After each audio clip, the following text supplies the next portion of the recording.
얼핏 보면 이 다섯 번째 계명이 부모 공경에 대해서 이야기하고 있는 것 같지만 여러분 이것을 출애굽기라고 하는 전체적인 맥락에서 이 말씀을 좀 살펴보면 이 말씀은 이스라엘 백성이 출애굽 이후에 하나님께서 그분의 나라, 하나님의 나라를 완성하기 위해서 그 땅에 살아가는 그의 백성들에게 주신 첫 번째 계명입니다. 그러니까 나는 너희가 이러한 율법을 지키며 순종하며 이러한 모습으로 살았으면 좋겠다라는 기대하는 마음으로 이 말씀을 주신 것이죠. 그래서 이 말씀을 자세히 살펴보면 이 계명이 특별히 세 가지 측면에서 그냥 부모를 공경해라 이것이 아니라 하나님께서 부모와 자녀의 관계에 대해서 이야기하고 있음을 보게 됩니다. 그것이 뭐냐면 하나는 내 부모를 공경하라는 율법이고요. 또 하나는 내 하나님 여호와가 내게 준 땅에 대한 이야기고요. 또 하나는 내 생명이 길리라, 이게 생명에 관한 이야기입니다.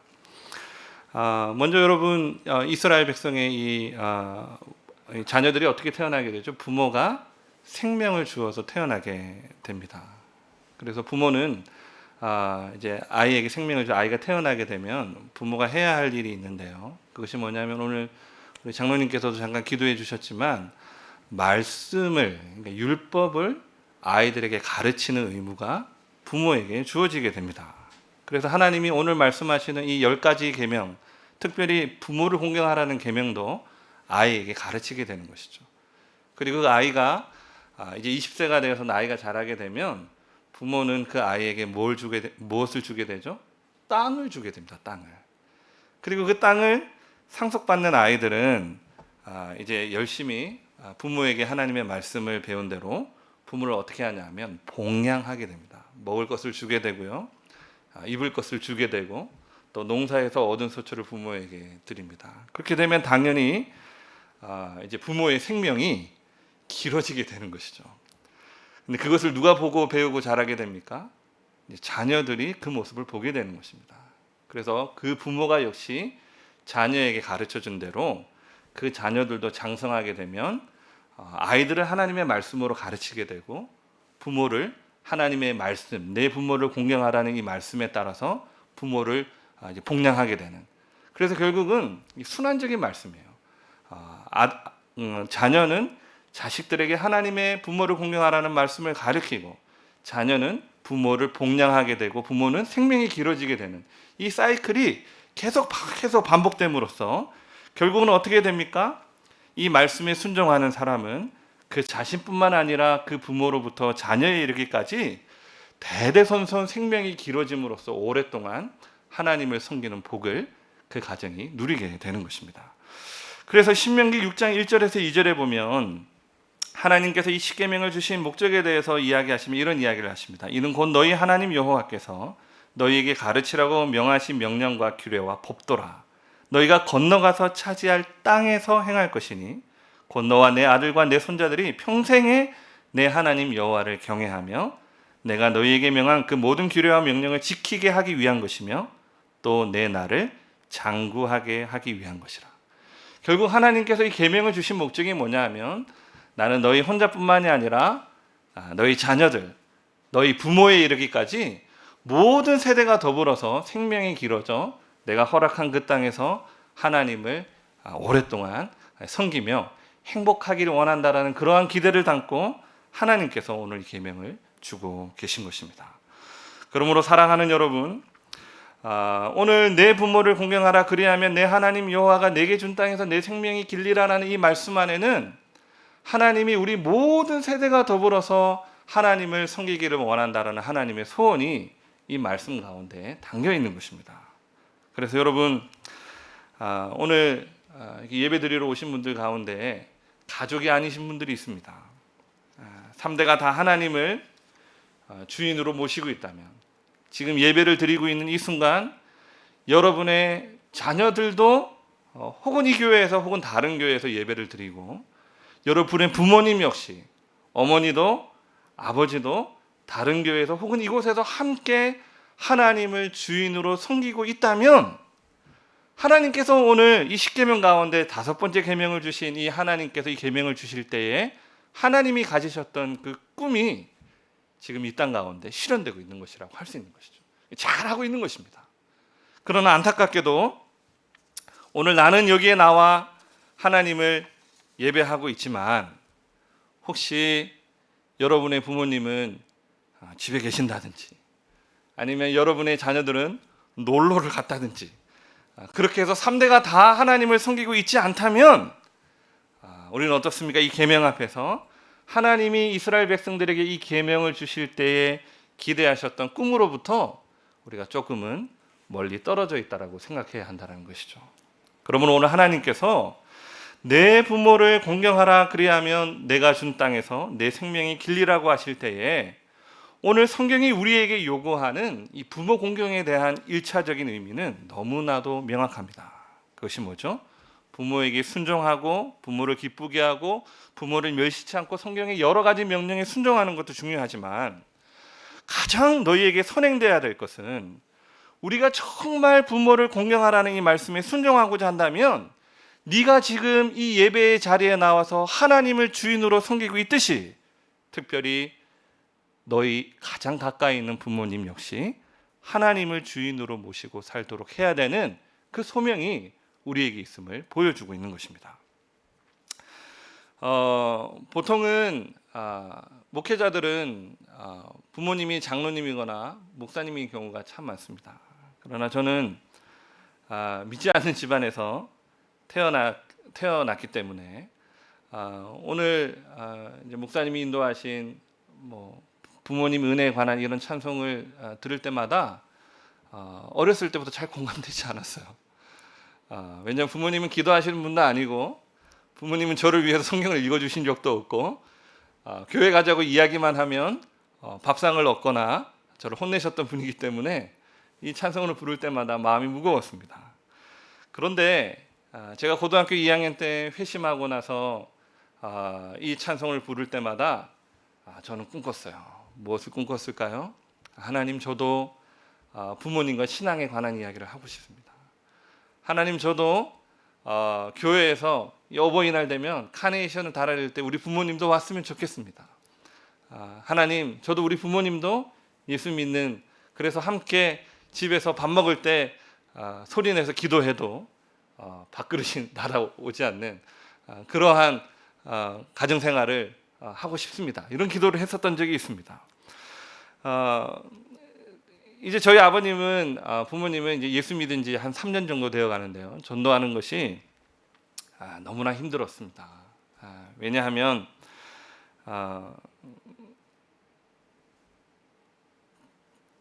제가 고2 때 처음 예수님을 만나고 부모님을 전도해야 하는 것이 참 많이 막혔었어요. 왜냐하면 저의 행실이 뒷받침되지 않았을 거라고 생각을 했었지만 대학교 갔었을 때는 잘 다니고 있던 학교를 3번이나 옮기고 신학을 한다라고 했을 때 아버지가 저의 이름을 호적에서 파버린다고 했습니다. 너와 나는 이제 완전히 끝이다. 네가 교회 나가는 건 말리지 않겠지만 신학을 하는 것은 도저히 허락할 수 없다라고 했어요. 그래서 제가 서울에 와가지고 공부를 할 때 부모님과의 그 전화 통화나 이렇게 관계하는 일들이 너무 없었습니다. 한 1년 정도는 굉장히 이렇게 멀어져 있었어요. 그러던 와중에 그래도 마음 가운데 하나님의 말씀을 배우고 배울 때마다 우리가 잘 아는 히브리서 9장 27절이죠. 한 번 죽는 것은 사람에게 정해진 것이요 그 후에는 심판이 있다라는 이 진리의 말씀을 받아들일 때마다 저는 예수 믿지 않는 어머니와 아버지가 생각이 났습니다. 그래서 언젠가는 복음을 전해야지 했는데 그게 여의치 않았을 때에 한 가지 사건이 발생했어요. 그게 뭐냐면 제가 성남에서 자취할 때 몇 달 동안 계속해서 같은 꿈을 꾸었습니다. 그 꿈이 뭐냐면 한 환자가 영안실에서 이렇게 하얀색이 이렇게 가운을 덮은 채로 나오고 있는데 벗겨 보니까 저희 아버지였어요. 근데 한 번만 꾸면 그냥 그러려니 싶을 텐데 그 꿈을 몇 달 동안 계속 같은 꿈을 반복해서 꿨습니다. 그리고 아직도 생생한 게 새벽에 엉엉 울면서 일어났던 기억이 있어요. 제가 왜 울었을까요? 아버지가 돌아가셨다는 사실 때문에 운 것이 아니라 제가 아버지가 돌아가시기 전에 복음을 아버지에게 한 번도 전한 적이 없다라는 사실 때문에 울었어요. 아버지가 예수님 믿지 않고 죽었기 때문에 하나님의 말씀대로라면 그분은 지옥에 있을 텐데 나는 아버지에게 한 번도 복음을 전한 적이 없는데 이렇게 돌아가시면 어쩌나 하고 그 꿈속에서 울었던 거예요. 그러고 나서 일어나 보면 이제 제자리고. 근데 그 꿈을 계속해서 반복해서 꾸니까 너무 두려웠습니다. 왜냐하면 그때만 해도 저희 아버지는 진폐증이라고 하는 현대의학으로는 지금 고칠 수 없는 불치병을 앓고 계셨어요. 그래서 폐에 이 성면 가루가 끼어가지고 이제 시간이 지나면 호흡을 더 이상 하지 못하고 돌아가시는 병이 있었어요. 그래서 아버지는 이제 이미 돌아가시기로 작정되어 있는 상황 가운데서 아들은 멀리 서울에서 나와서 공부를 하니 누가 우리 아버지에게 복음을 전할까? 누가 우리 아버지에게 예수님에 대해서 소개해 줄까? 그런 무거운 마음과 짐들이 저 안에 있었습니다. 그래서 어느 날은 작정을 하고 태어나서 처음으로 아버지에게 무려 장장 5장이나 되는 긴 편지를 썼었어요. 사랑하는 아버지, 당신이 평생 동안 그렇게 가족을 위해 희생하시고 또 이제는 와서 큰 불치병까지 얻으셨지만 저는 아버지가 불쌍하다고 생각하지 않습니다. 왜냐하면 지금부터 아들이 아버지께 소개하는 이 하나님을 아버지도 알게 되면 하나님이 그동안 힘들었던 아버지의 나날들, 그 아픔을 모두 덮고도 남을 만큼의 큰 복을 아버지에게 주실 것이기 때문이에요. 그러니까 지금부터 제가 하는 이야기를 잘 들으세요 하고 복음에 관한 내용들을 편지로 이렇게 써서 아버지에게 보냈습니다. 긴장이 됐습니다. 아버지의 반응이 어떨까? 그래서 내려가서 아버지에게 슬쩍 물어봤어요. 제가 쓴 편지 읽어보셨어요? 그랬더니 잘 읽었다 이렇게 얘기했어요. 잘 읽었다 이렇게 이야기했어요. 그리고 얼마 후에 삼촌이 돌아가셨는데요. 아버지가 자발적으로 교회에 나갔다라는 이야기를 들었습니다. 그런데 여러분 그 교회가 어떤 교회인지 아십니까? 제가 이 전도에 대한 부담감을 안고 너무나 답답해가지고 한날은 저희 집 옆에 있는 교회를 찾아갔어요. 그 교회는 마침 전도 집회 중이었는데 한 전도사님을 만나서 부탁했습니다. 전도사님, 이 교회가 지금 전도 집회 중이시죠? 전도해야 될 한 사람이 이 교회 옆에 살고 있습니다. 그래서 저희 집 주소와 전화번호를 남겨주었어요. 우리 아버지에게 복음을 좀 전해달라고. 그래서 그 전도사님이 갔을까요, 안 갔을까요? 안 가죠. 가지 않았습니다. 근데 그 전도사님이 아버지를 만났어요. 언제 만났냐면 아버지가 이제 삼촌의 죽음으로 인해서 자신도 이제 곧 죽게 되겠다라는 그런 무거운 마음을 안고 이제 아파트 주변을 돌고 있는데 교회에 나와가지고 이제 커피 전도를 하는 거예요. 그래서 아저씨 커피 한 잔 드시고 가세요. 예수님 믿으세요 하고 커피 넣는데 그 커피 한 잔을 마시다가 여기 어디냐고. 그래서 옆에 있는 교회에 한번 나오시라고. 그랬더니 아버지가 그 이야기를 듣고 그럼 내가 한번 나가 볼게요. 그렇게 된 거예요. 갔더니 알고 봤더니 제가 그 고향에 있을 때 내려가서 저희 아버지 전도해 달라고 부탁했던 그 교회였습니다. 그래서 아버지가 그때부터 신앙생활을 하게 됐어요. 그런데 중요한 것은 뭐냐 하면 예수님을 믿고 난 뒤에 아버지의 변화였습니다. 여러분, 한 사람이 죽음에 직면하게 되면 그 문제는 아무도 해결해 줄 수가 없습니다.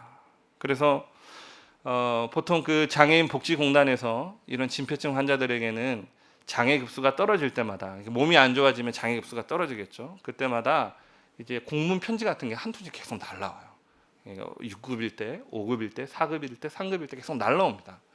근데 그 공문을 그 편지를 볼 때마다 아버지가 우셨어요. 저는 아버지가 태어나서 그렇게 울던 모습을 처음 보았습니다. 그러니까 옆에서 어머니가 퉁명스럽게 너가 아버지 빨리 죽을까봐 저래 운다 아이가. 아버지가 이렇게 울었어요. 그 모습을 보고. 옆에서 자식이 무슨 말을 하겠습니까? 저는 아무런 말도 할 수가 없었습니다. 맛있는 것을 먹어도 여행을 함께 다녀도 이 죽음에 대한 미래의 두려움과 이 공포는 해결해 줄 수 없는 것이었어요. 그래서 하늘을 보는 일들이 많으셨고요. 그리고 한숨을 쉬는 일들이 많았습니다. 그런데 이제 아버지가 교회 옆에 있는 교회를 나가고 예수님을 정말 인격적으로 받아들이고 난 뒤에는 오히려 바로 옆에 계시는 어머니보다 저보다 훨씬 더 죽음에 대해서 담대해지는 모습을 우리 가족들이 목격하게 됐어요. 그래서 한날은 어머니가 또 퉁명스럽게 이제 너희 아버지 폐가 3%밖에 남지 않아서 더 오래 못 산다 이렇게 툭 던지시면서 이야기를 하시니까 아버님이 하시는 이야기가 뭐냐 하면 내가 이 질병으로 고통받은 지가 벌써 10년이 넘었는데 하나님이 뜻하시면 더 살게 하시는 거고 아니면 좋은 데로 데려가실 텐데 너무 걱정하지 말라고 이렇게 이야기를 하시는 거예요. 그러니까 어머니가 그 이야기를 들으면서 어머니는 아직 회심하신 분이 아니거든요. 깜짝 놀라죠. 그리고 저도 그 이야기를 듣고 이제 마음이 뭉클해지는 것이죠. 여러분 아내의 그 옆에 있는 그 어머니의 헌신과 섬김이 아버지를 그렇게 변화시키는 것이 아닙니다. 자식의 위로와 격려가 아버지의 마음을 그렇게 담대하게 하는 것이 아니에요. 가끔 와서 찾아와줘서 뱅긋 웃는 손자의 재롱과 웃음이 그 아버지에게 힘을 주고 위로를 주고 그 죽음의 공포를 극복하게 하는 것이 아니라는 것이죠. 무엇이 그것을 가능하게 합니까? 하나님의 말씀이. 하나님이 그 아버지의 주인 되실 때에 하나님께서 그 아버지의 마음을 어루만지시고 세상을 이기게 하는 것이죠. 여러분 부모님만 그런 것이 아닙니다. 자녀들도 마찬가지죠. 우리는 흔히 착각하는 것이 부모가 최선을 다하고 최선을 다해서 헌신하면 자녀들의 문제를 해결해 줄 수 있을 거라고 생각합니다. 그런데 여러분 냉정하게 이야기해서 그렇지 않다라는 것을 여러분 빨리 기억하셔야 돼요. 저도 이제 찬우가 초등학교 1학년을 입학을 했는데요. 나름 부모로서의 역할을 잘하고 있다라고 생각을 했습니다. 그런데 문제가 생겼어요. 무슨 문제가 생겼냐면 초등학교 1학년들은 색종이를 좋아합니다. 그래서 색종이를 학교에 들고 가요. 그런데 이 녀석이 색종이가 좀 모자랐는지 옆에 있는 친구한테 색종이를 달라고 한 거예요. 옆에 있는 착한 친구가 색종이를 줬어요. 또 다 접으니까 또 옆에 있는 친구한테 색종이를 달라고 한 것입니다. 그 착한 친구가 또 줬어요. 계속 줬습니다, 찬우에게. 근데 그것을 보고 있던 옆에 있던 아주 덩치가 저만한 산만한 친구가 그 색종이를 빌려주는 친구에게 뭐라고 했냐면 야, 너 송찬호한테 색종이 주지 마! 이런 거예요. 그랬더니 이 친구가 무서워서 색종이를 주지 않았어요. 찬호는 그때부터 고민에 빠졌습니다. 그래서 집에 와서 시무룩해 했어요. 왜냐고 물어봤더니 그런 문제가 있더라는 것입니다. 부모가 여러분 이 상황 가운데서 뭘 해줄 수 있을까요? 저는 그때 깨달았습니다. 부모가 아무리 자녀를 위해 계획을 세우고 최선을 다해도 학교 문제나 친구 관계로 갈등하는 8살짜리 아이의 문제 하나 해결해 줄 수 없는 것이 나의 모습이구나, 나의 실력이구나라는 것을 깨달았어요.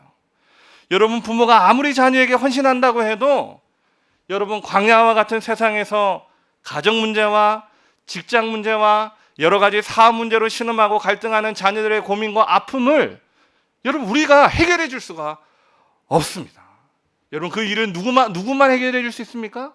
하나님이 그들의 주인이 되셔야 그 문제를 해결해 줄 수 있어요. 젊은 부모님들은 어린이날을 맞아서 자식을 위해 최선을 다해 주었을 것입니다. 여러분 그러나 그렇다고 해서 어린 자식들의 행복한 날들이 계속 되겠습니까? 오늘 우리 선율이 맞나요? 선율이 왔지만 지금은 똥 닦아주고 지금은 먹을 거 주고 지금 입을 거 입혀주고 행복하게 잘해주지만 그렇게 부모가 최선을 다한다라고 해서 마지막 남아있는 초등학교만 가도 남아있는 그 세상살이에서 오는 아픔과 괴로움과 그의 눈물을 여러분 부모가 닦아줄 수 있을까요? 그것은 불가능한 것입니다. 오늘 예배에 참석하신 젊으신 분들은 아마 부모님 날을 맞이해가지고 늙은 부모님에게 많은 감사와 사랑을 표했을 것입니다. 그러나 여러분 그렇게 여러분이 효도한다고 해서 부모님의 지금까지 살아왔던 모진 인생이 여러분 보상받을 수 있을 거라고 생각합니까? 여러분이 부모님을 위해 운다 한들 하루하루 소멸해가는 늙은 부모님의 육체가 여러분 새롭게 소생할 수 있다라고 여러분 생각하고 있습니까? 그러므로 여러분 우리는 기억해야 하는 것이죠.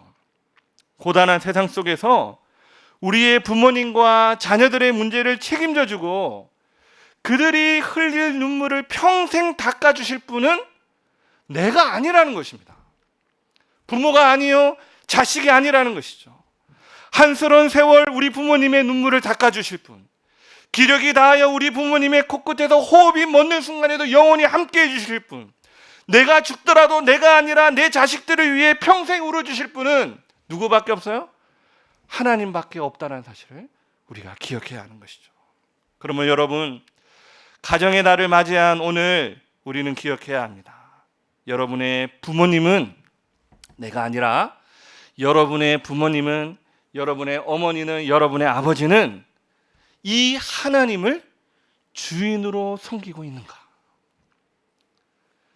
여러분의 자녀들은, 이제 결혼해서 출가한 자녀들, 이제 대학에 입학한 자녀들, 이제 학교에 들어간 자녀들은 이 하나님을 주인으로 모시며 살고 있는가? 여러분, 그렇게 살고 있습니까? 만약 그렇지 않다면 우리의 부르심이 뭐라고요? 부모님이 돌아가시기 전에, 부모님이 기력이 다해서 더 이상 들을 귀가 없기 전에 부모님에게 이 하나님을 전해야 한다는 것입니다. 자녀들에게 이 하나님을 부지런히 가르쳐야 된다는 것이죠. 그것이 부모를 공경하는 최고의 효도인 것입니다. 그러므로 사랑하는 여러분, 오늘 어버이날이 끝났지만 내년 어버이날에는 여러분 혼자만이 아니라 여러분 가족 모두가 내가 주인으로 섬기고 있는 하나님이 내 부모님의 하나님도 되고 내 자녀들의 하나님도 되어서 손에 손을 잡고 3대 모두가 하나님 앞에 나와 예배하며 하나님의 복을 누리는 믿음의 가정들 되시기를 예수님 이름으로 축복합니다.